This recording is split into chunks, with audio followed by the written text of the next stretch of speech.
دارالعلوم حقانیہ کے در و دیوار اس وقت سوگوار ہیں. ہر دل غمزدہ ہے. میں عمرہ کے سفر پر تھا اور مدینہ منورہ میں تھا. جمعے کے روز اطلاع ملی کہ دارالعلوم حقانیہ میں ایک بار پھر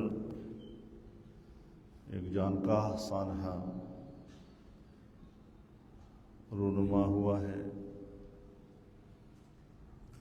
یقیناً آپ تو یہاں پر صورتحال کو چشمدید دیکھ رہے تھے، لیکن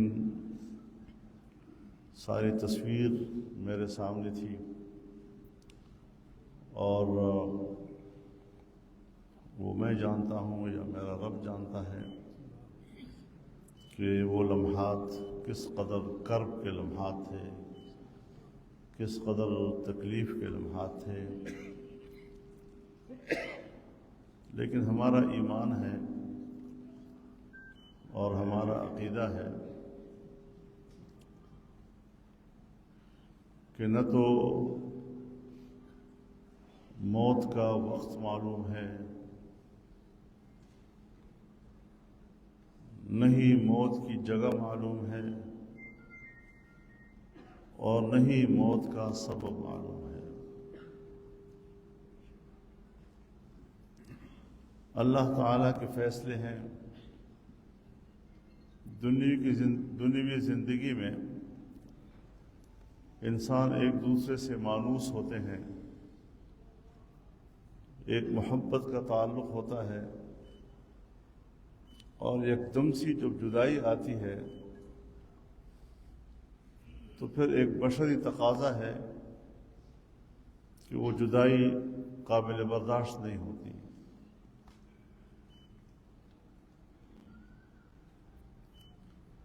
لیکن بہرحال جو مقدر تھا اس سے تو مفر نہیں. اب اللہ کی طرف سے صبر ایک ایسا انعام ہے کہ جس کے لیے ہم اللہ سے التجا کرتے ہیں کہ وہ ہم سب کو صبر جمیل عطا فرمائے. اور صبر کی ٹھنڈک سے ہمارے اندر کے غم و افسوس کی جلن کو ٹھنڈا کر دے. سوائے صبر کے اور چارہ ہی کیا ہے.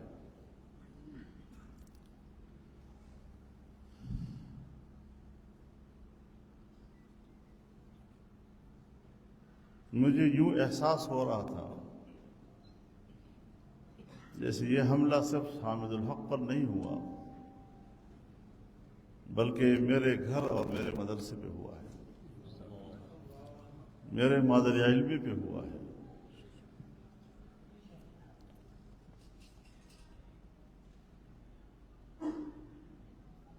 مجھے یاد ہے آج میں پہلی مرتبہ آپ کے سامنے یہ بات کہہ رہا ہوں.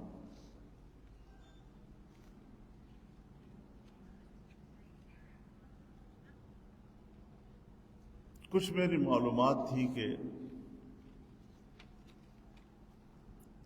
یہاں کوئی آپریشن کا پروگرام بن رہا ہے دارالعلوم حقانیہ کے اوپر. اتفاق سے بڑے ریاستی ذمہ داروں کے ساتھ میری ایک ملاقات تھی، تو میں نے ان کے سامنے یہ بات کہی تھی کہ میری کچھ معلومات ہیں، آپ کوئی اس طرح کا ارادہ رکھتے ہیں. انہوں نے ایک دوسرے کی طرف دیکھا اور سوچا کہ یہ تو بڑی سری چیز ہوتی ہے، کیسے اس کو پتہ چل گیا ہے؟ وہ خاموش ہو گئے اور میری طرف دیکھنے لگے۔ پھر میں نے ان سے کہا کہ آپ کا اگر کوئی ایسا ارادہ ہے تو یہ جان لو کہ آپ کو بہت مہنگا پڑے گا۔ اور میں نے کہا کہ ہر چند کہ ہم اس قسم کے تنازعات سے دور رہتے ہیں، جمعیت علماء اسلام اسلحے کی سیاست نہیں کرتی، لیکن یاد رکھو اگر تم لوگوں نے دارالعلوم حقانیہ کی طرف اس جرت کی نظر سے دیکھا تو مقابلے میں فضل الرحمان کو پاؤ گے۔ اتنا آسان نہیں ہے آپ کے لیے، اور الحمدللہ ان کو پسپا ہونا پڑا۔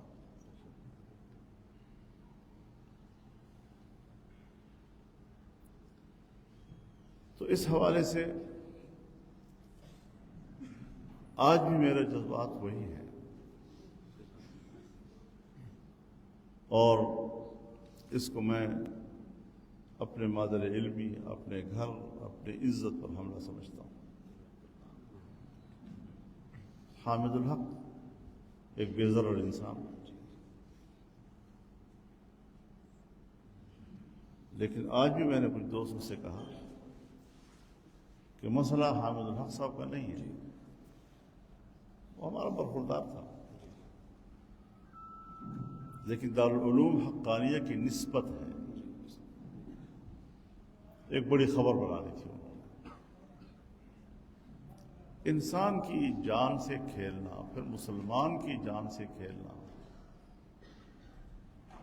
اس کو بھی ہم جہاد کہیں گے؟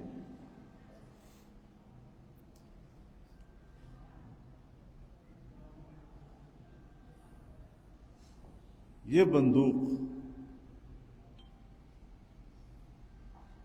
جو مسلمان کے خلاف استعمال ہوتی ہے، جو ایک عالم دین کے خلاف استعمال ہوتی ہے، جو اسلام کے ایک علمبردار کے خلاف استعمال ہوتی ہے،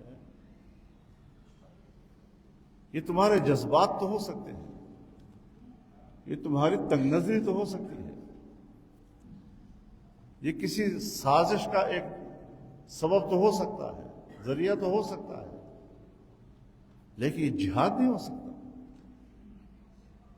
دہشت گردی ہے یہ۔ جناب رسول اللہ صلی اللہ علیہ وسلم کا ارشاد ہے، لزوال الدنیا اہون علی اللہ من قتل رجل مسلم۔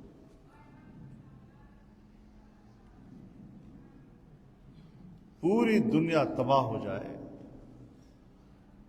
یہ اللہ کے لیے ہلکا ہے اس مقابلے میں کہ ایک مسلمان کا خون بہایا جائے۔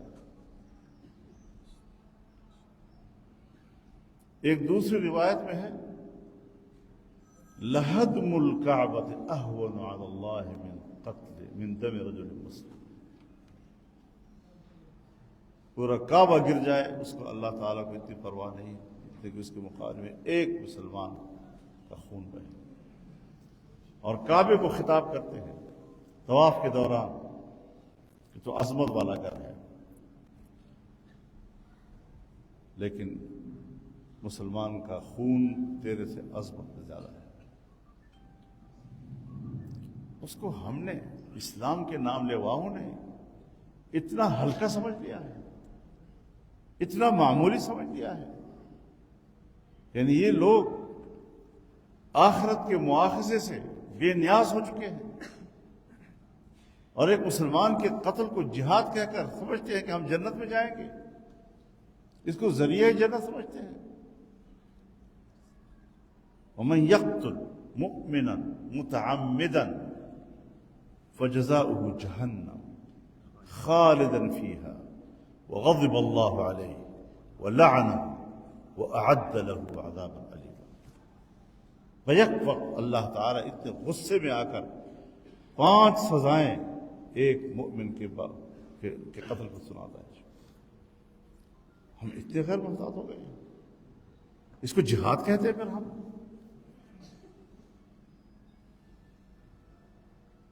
یہ تو اسلام دشمنی ہے۔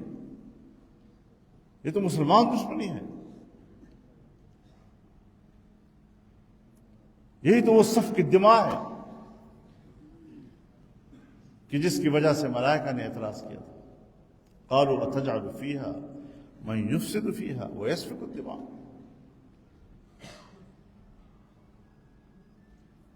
لیکن پھر جب انسان پیدا ہوا، انبیاء کرام علی نبینا وعلیہم الصلاۃ والسلام تشریف لائے، جناب رسول اللہ صلی اللہ علیہ وسلم کا دین مکمل ہوا.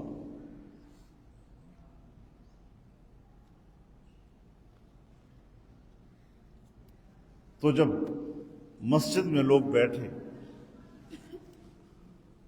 اللہ کو یاد کرتے تھے تو فرشتے اس مجلس کو گھیر لیتے تھے.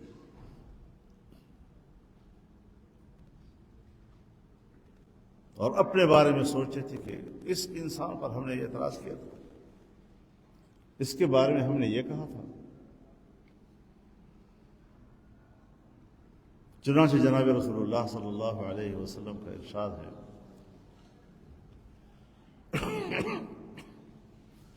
مجتمع قوم فی بیت من بیوت اللہ یتلون فیہ کتاب اللہ ویتدارسونہ بینہم الا نزلت علیہم السکینہ وغشیتہم الرحمہ وحفتہم الملائکہ وذکرہم اللہ فی من عندہ.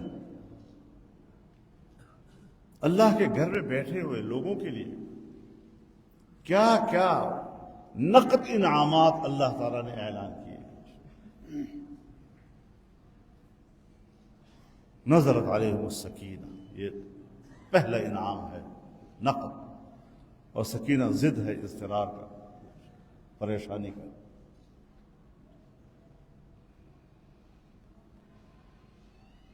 رحمت ڈھانپ لیتی ہے اس مجلس کو، یہ نقد انعام. فرشتے گھیر لیتے ہیں، اور دوسری روایت میں آتا ہے آسمان تک تہ بتہ فرشتے اس منظر کو دیکھتے ہیں کہ اس انسان کی تخلیق پر جب ہم نے اعتراض کیا تھا یہ وہی انسان ہے جو اللہ کا کلام پڑھتا ہے، دوسرے کو سمجھاتا ہے، قرآن کی تعلیم حاصل کرتا ہے، قرآن کی تعلیم دوسروں کو دے رہا ہے، درس و تدریس کا معاملہ اس سے وابستہ ہے. آج ہم نے ان اداروں کو نشانہ بنا لیا، مسجد کو نشانہ بنا لیا. ابھی کوئی ہفتہ 10 دن کا واقعہ ہے، مجھے کسی نے بتایا کہ نماز کے اندر 2 رکعت پڑھنے کے بعد جماعت میں کھڑے ہوئے مسلمان کو وہاں سے گھسیٹا اور مسجد سے باہر لا کر گولی مار دی گئی. اس کو بھی جہاد کہیں گے ہم؟ ابھی جو پرسوں بلوچستان میں واقعہ ہوا ہے، ایک عالم دین تراویح پڑھ رہا ہے، 18 رکعت پڑھ چکا ہے، مسلح پہ اس کو شہید کر دیا گیا. یہ بھی جہاد کے زمرے میں شمار کیے جائیں گے.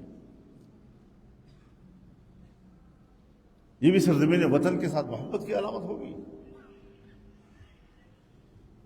کہیں کوئی ضمیر رہ گیا ہے کہ جس کے دروازے پر کوئی دستک دی جائے کہ کر کیا رہے؟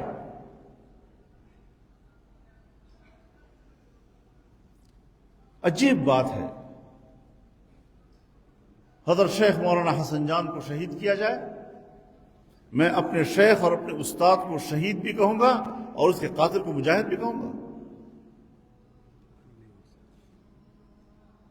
استاد اور اساتذہ مولانا نور محمد صاحب وزیرستان کے وہ شہید ہوتے ہیں. میرے والد کے شاگرد رشید تھے، وہ علاقے کے بہت بڑے استاد تھے، اور اس کو وہی شخصیت تھی جس کو عام لوگ اپنے الفاظ میں استاد کے لفظ سے پکارتے تھے. ان کے نام لینے کی ضرورت نہیں ہوتی تھی. اس کو شہید بھی کہوں اور اس کے قاتل کو مجاہد بھی کہوں. مولانا معراج الدین جمعیت علماء اسلام کے ایک مضبوط توانا آواز تھے اور اس کے دماغ تھے. میں ذاتی طور پر جانتا ہوں کس قدر وہ خلوص سے بھرا ہوا انسان تھا. اس کو شہید کیا جاتا ہے اور میں اس کو شہید بھی کہوں گا، اس کے قاتل کو مجاہد بھی کہوں گا.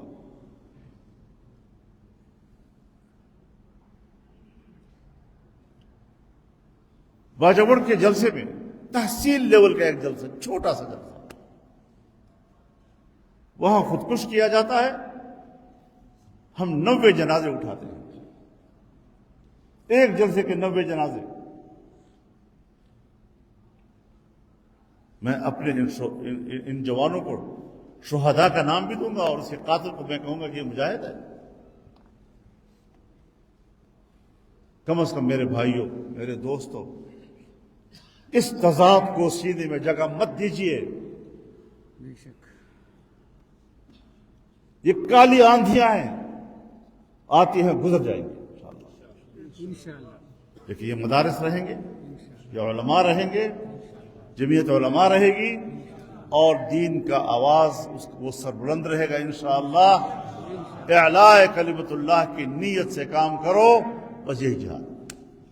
جو استطاعت آپ کو اللہ نے دی ہے اس سے زیادہ آپ کو مکلف نہیں کرے، اور جو مشن آپ کے حوالے ہے اس کا نتیجہ آپ کے حوالے نہیں کیا، آپ کے حوالے سر محنت ہے، اور وہ بھی اپنی استطاعت کے اندر.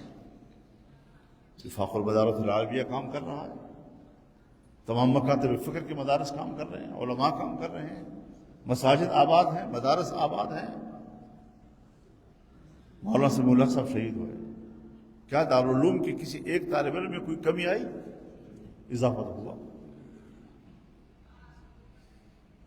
حامد الحق کو یا ان کے ساتھ جو شہداء ہیں میں ان سب کے لیے تعزیت کرتا ہوں. مولانا شفیع اللہ صاحب کے بھی بچے بدن شہید ہوئے ہیں، میں سب کی تعزیت کے لیے حاضر ہوں. اس سے کوئی فرق نہیں پڑے گا. اپنی عاقبت کیوں خراب کرتے ہو؟ کیوں دھوکہ دیتے ہو اپنے آپ کو کہ جیسے تم کوئی جہاد لڑ رہے ہو؟ کوئی جہاد نہیں لڑ رہے. تم سفاک ہو، تم قاتل ہو، تم مجرم ہو. افغانستان کے علماء کا فتویٰ ہے، پاکستان کے علماء کا فتویٰ ہے. یہ مولانا عبدالحق صاحب اس فتوے میں موجود تھے جو ہم لکھ رہے تھے جامعہ شفیع لاہور میں، کہ اس کے بعد یہ جنگ ہوگی، جہاد نہیں ہوگی. پاکستان میں غیر شادی ہے یہ چیز. حضرات علماء ہیں، طلباء ہیں، علمی بحث کرتے رہتے ہیں، کرتے رہو. لیکن ایک فیصلہ جب آ جاتا ہے تو عالم دین کا مقام یہ ہے کہ وہ یہ کہے کہ یہ میری ذاتی رائے ہے لیکن اجماع کے تابع رہوں گا. فضل الرحمان بھی تو ایک مولوی ہے، ایک مولوی کا بیٹا ہے، اور ایسی مولوی کبھی نہیں. میرے سامنے میرے والد صاحب فرمایا کرتے تھے کہ تم جیسے مولوی جو ہے نا وہ تو 1000 مولوی میں ایک لمحے میں بغل کے نیچے سے گزار لیتا ہوں. جن کے علمی مقام پر مولانا عبدالحق اعتماد کرتے تھے، اور مولانا عبدالحق کے علمی مقام کو آپ نہیں جانتے، آپ نے ان کو دیکھا ہی نہیں ہوگا.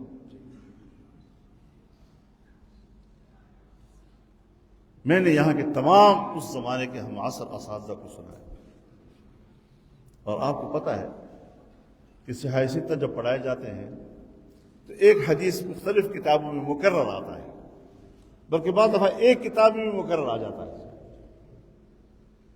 ہمارے اساتذہ اس پر بحث بھی کرتے تھے. جس دن مولانا عبدالحق صاحب بیٹھتے تھے اور کوئی ایسی حدیث پڑھانی ہوتی تھی جو ہم پہلے سن چکے ہوتے تھے دوسرے اساتذہ سے، اس وقت پتہ چلتا تھا کہ مولانا عبدالحق کا مقام کچھ اور ہے، ان کی تحقیق کا انداز ہی کچھ اور تھا. ہمارے حاجی صاحب تھے نوشہرہ میں، حاجی شیر افضل خان بدرشی، زمیندار آدمی تھے، دنیا دار آدمی تھے. ایک دفعہ مجھے کہنے لگے کہ ہم یہ سوٹڈ بوٹڈ لوگ، دنیا دار لوگ آپس میں کبھی اکٹھے ہوتے ہیں تو یہ لوگ علماء کے بارے میں ذرا کمزور باتیں کرتے ہیں. یہ علماء کو بڑا کمزور چیز سمجھتے ہیں. تو حاجی صاحب کہتے ہیں کہ میں پھر ان کو کہتا ہوں کہ تم نے علماء کو دیکھا نہیں ہے، آؤ میں تمہیں دارالعلوم حقانیہ لے جاتا ہوں، مولانا عبدالحق صاحب کے درس پہ تمہیں بٹھاتا ہوں. اگر اس کا درس سن کر تم احساس کمتری میں جوتوں میں جا کر نہ بیٹھے، میرا نام تبدیل کرتا.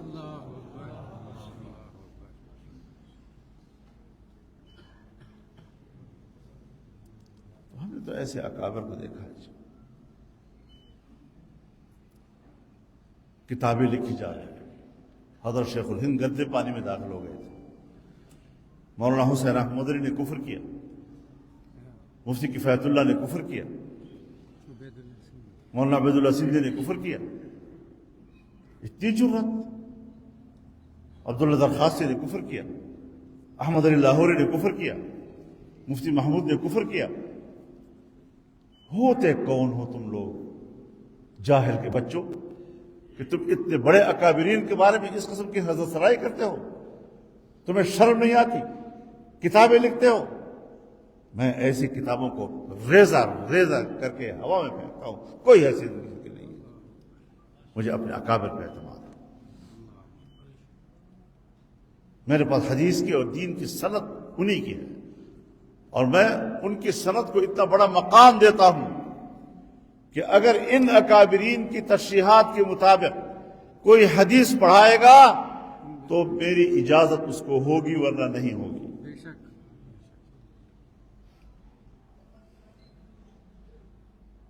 تو ان اکابرین کو جنہوں نے اپنے آنکھوں سے دیکھا ہے، ابھی لوگ زندہ ہیں، ہم نے خود دیکھے ہیں، ہم نے خود سنے ہیں ان لوگوں کو.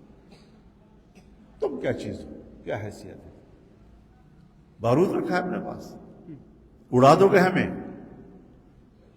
تو پھر ہمارے اڑانے کے بعد ایک ایک قطرے سے جو ہمارے نظریات کی صدا اٹھے گی، جو ہمارے مشن کی صدا اٹھے گی، جو ہمارے اکابر کی صدا اٹھے گی، تمہیں اس کا بھی اندازہ ہے.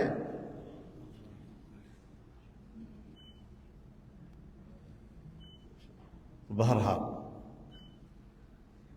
ہم ایک راستے پہ چلے ہیں، اور یہ ہمارے اکابر کا راستہ ہے، اس کو ہم امانت سمجھتے ہیں. میرے پاس اکابر کی دو چیزیں ہیں. پوری جمعیت علماء اسلام کے پاس دو چیزیں ہیں میرے اکابر کی بطور امانت. ایک اکابر کا نظریہ، عقیدہ و نظریہ، اور دوسرا اس عقیدے و نظریے کے لیے کام کرنے کا منہج اور رویہ. مجھے انہوں نے عقیدہ بھی بتایا ہے، بتایا ہے. نہ تم مجھے ان کے عقیدے سے ہٹا سکو گے، نہ ان کے منہج اور رویے سے ہٹا سکو گے. یہ دونوں امانتیں ہیں ہمارے پاس. لیکن اپنی آخرت خراب کرو. اب تو دل بھی نہیں چاہتا. یقین جانیے ایک درجہ ایسا آ جاتا ہے کہ آدمی کہتا ہے یا اللہ ان کو ہدایت دے، یا اللہ ان کو ہدایت دے، یا اللہ ان کو ہدایت دے. اب تو ہماری طبیعت میں مسئلہ اس مقام پر پہنچ گیا ہے کہ دل سے دعا نکلتی ہے، ہدایت تو دور کی بات ہے، ہم ان کی ہلاکت کی دعائیں کرتے ہیں. علماء کرام کی ان مظلوموں کے دلوں سے جو بد دعائیں نکلتی ہیں تمہارے لیے، آہ نکلتی ہے، بطرز آہ مظلومہ کہ ہنگامے دعا کرنا. دعا اجابت از در حق بہر استقبال میں آیا. اتق دعوت المظلوم فإنه ليس بينه وبين الله حجاب.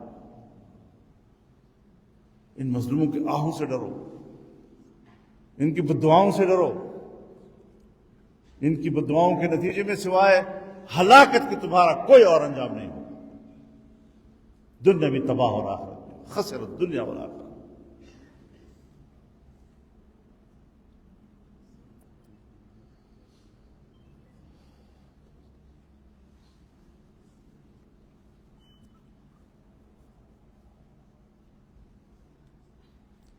یہ وہ لوگ ہیں الذین ضل سعیہم فی الحیاۃ الدنیا وہم یحسبون انہم یحسنون صنعا. کبھی اپنے اندر تذبذب مت پیدا کرو، پورے خود اعتمادی کے ساتھ رہو. اور یہ کہو کہ میں اپنے اکابر کے عقائد و نظریات ان کے منہج کا امین ہوں، اس سے صحیح راستہ اور ہو نہیں سکتا۔ ہر علاقے کے اپنے حالات ہوتے ہیں، دوسرے ملک کے حالات پر اپنے آپ کو قیاس نہیں کرنا چاہیے۔ جو حالات آپ کو درپیش ہیں انہی حالات کے تحت آپ نے فیصلے کرنے ہیں۔ تو اللہ تعالیٰ ہمیں اپنے اکابر کے راستے پہ چلنے کی اور ان کے مشن کو زندہ رکھنے کی اللہ ہمیں توفیق عطا فرمائے۔ انشاءاللہ یہ مدارس رہیں گے، یہ دارالعلوم حقانیہ رہے گا، یہ دوسرے مساجد و مدارس اور علماء رہیں گے، یہ داڑیاں اور پگڑیاں رہیں گی، یہ علوم کا سلسلہ رہے گا، اور دشمن دانت پیشتا رہے گا کہ یہ کیا ہو رہا ہے، ہم نے تو ان کو ختم کرنے کا سوچا تھا، یہ تو ابھی بھی زندہ ہے، اس سے پہلے سے زیادہ زندہ ہے، پہلے سے زیادہ طاقتور ہے۔ انشاءاللہ ہم زندہ رہیں گے اور یہ مشن زندہ رہے گا۔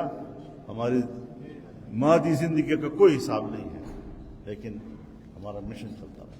اکابر کو پتہ تھا کہ فضل الرحمان پیدا ہوگا، مولانا سے مولک پیدا ہوگا، حامد الحق پیدا ہوگا، ان کو تو پتہ نہیں تھا، لیکن آج ان کا مشن ان کے نام کے ساتھ زندہ ہے۔ اسی طرح آپ کام کریں، اللہ تعالی ہمیں توفیق عطا فرمائے۔ میں ایک بار پھر دل کی گہرائیوں سے، پورے خانوادے سے، آپ تمام طلباء و اساتذہ سے، شہداء کے ورثاء سے تعزیت کا اظہار کرتا ہوں، اور تاخیر سے آنے کی وجہ عذر آپ کو معلوم ہے، جو عیاں ہے آپ عذر کو قبول فرمائیں گے۔ وآخر دعوانا الحمدللہ رب العالمین۔ بسم اللہ الرحمن الرحیم۔